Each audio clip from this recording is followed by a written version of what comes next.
feel, before we talk about this SEC game of the week, do you feel that the SEC might get left out of the Final Four if we wind up with Georgia losing? There is zero chance. Zero chance. There is not Even at Georgia least loses one. too?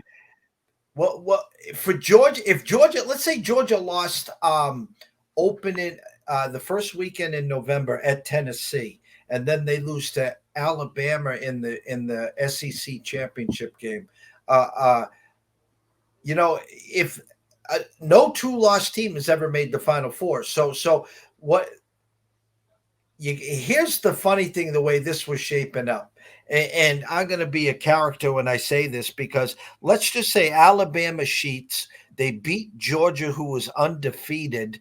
Um, in the SEC final. So now Georgia has one loss, Alabama has one loss, and let's just say for poops and giggles, Texas Sheets. Okay, they go ahead and they win the rest of their games, and then they beat Oklahoma in the Big 12 final. So now you got a Texas team with one loss with a win at Tuscaloosa early in the year. Now you got an Alabama team with one loss against Texas, but they just beat Georgia. Then you got a Georgia team who is undefeated all year that just lost to Alabama. And you got an undefeated Big Ten team, whoever wins, between most likely Michigan, Ohio State, though Penn State's still not getting enough talk. If Penn State goes into Ohio State and wins, and then they beat Michigan at home, well, obviously Penn State's going to be in the Final Four. So I know next year they expand to 12, but excuse my French here, Pops, this could be a real shit show. If Alabama sheets, Texas sheets, Georgia loses one game to Alabama, the Big Ten's undefeated, and someone from the Pac-12 is undefeated, a Washington or an Oregon. I mean, we're in trouble here, Pops. I got you. But you know what, though? I'm looking forward to this 12-team playoff because then, you know what? We can probably answer the question that I keep saying. When you have the best team in the nation, they're not going to get beat. I'm starting to come up with that fruition in these national champ. We've had way too many blowouts in the national championship, in my opinion. And this way they set it up is not really I've always felt like the old way was maybe better. That the writers probably did get it right that when they would put the best two teams in the nation against each other. You know what I mean? Or we say, okay, we'll wait till Monday to really confirm who the best team in the nation truly is. You know what I mean? Because it seems like every time you put one versus two, one kicks two's ass. It's that simple. Two will have their moments, but one always seems to just kick two's ass. And an hour ago, you talked about how the MLB is watered down, how the playoffs is too watered down. So let's just take 1 versus 12. It'd be Georgia versus UNC. Georgia would be favored by 18 or 19. I mean, it's just inevitable that most likely you might get someone upset. Let's say the 6 versus 7 or the 5 versus 8, however it breaks down. But my point is, most likely 1, 2, 3, and 4 are still going to be standing there. I mean, do you really want to see Georgia, North Carolina at Georgia? I mean, I mean, it's like the SEC championship game when the Florida's undefeated and they come in to face Alabama, or they're coming in to face the Georgia team. They're 17-point underdogs, and they're undefeated. Right, exactly. And then the funniest thing is like this. They say, but we're trying to be like college basketball. Look, college basketball is an absolute mess compared to what it was 30 years ago. Okay, college basketball then lost all the rules that they used to abide by.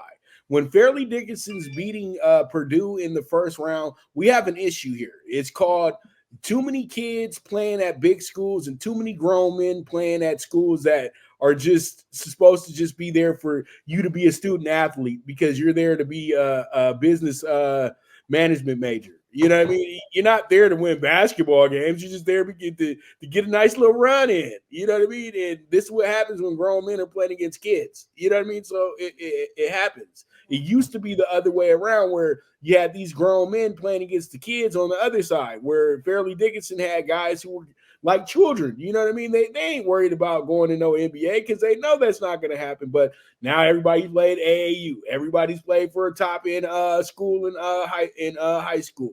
So, it's a different animal now. So I know they're trying to do these things, but you have to work it in.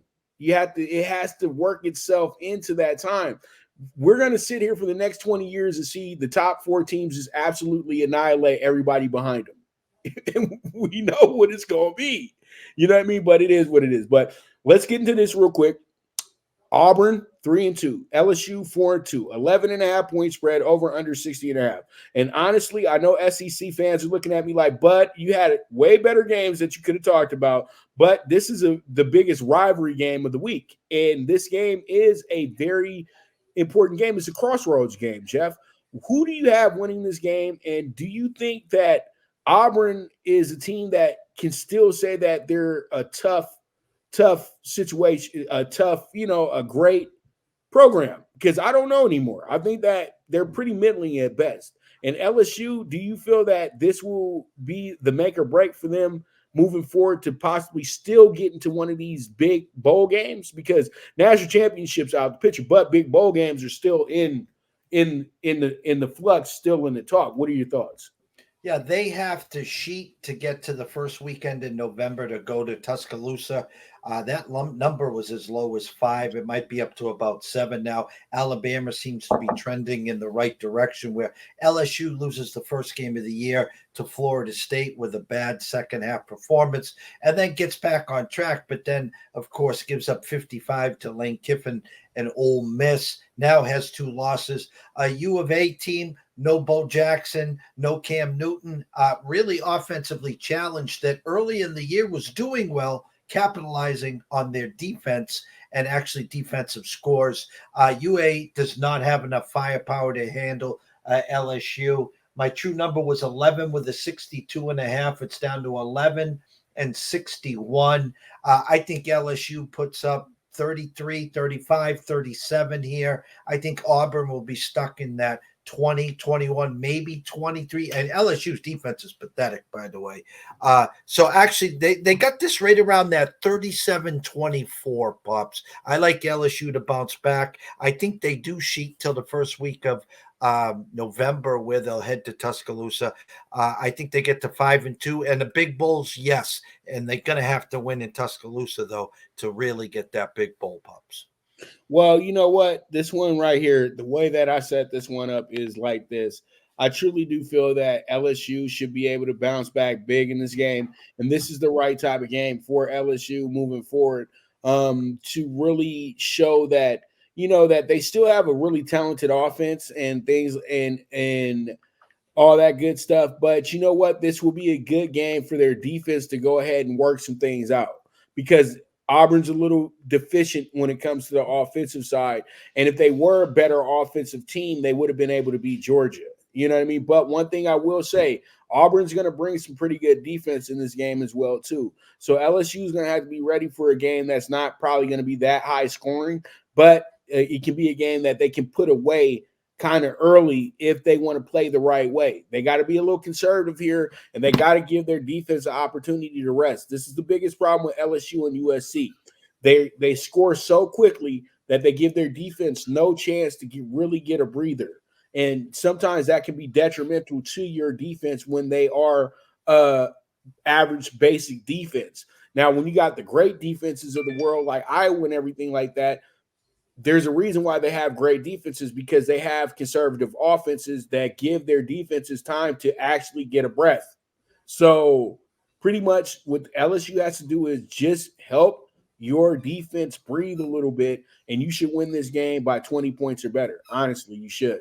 But I'll say 2 touchdowns or better, and that's where I have it at. All right. So pretty much that's been very spirited and very fun. And I want to thank my man so much for coming in with me. I know he gave me some extended time. I did not mean to talk about the Dodgers for 20 minutes, but that's what happens when you're dealing with great franchises, not franchises that get in the playoffs every 25 years. And then you think you can say something, you know what I mean? Rangers fans, but it's all good. It's all good. It's all good. We develop teams over here. We don't buy rosters. That's what it's a difference. It's a difference, brother. It's a difference.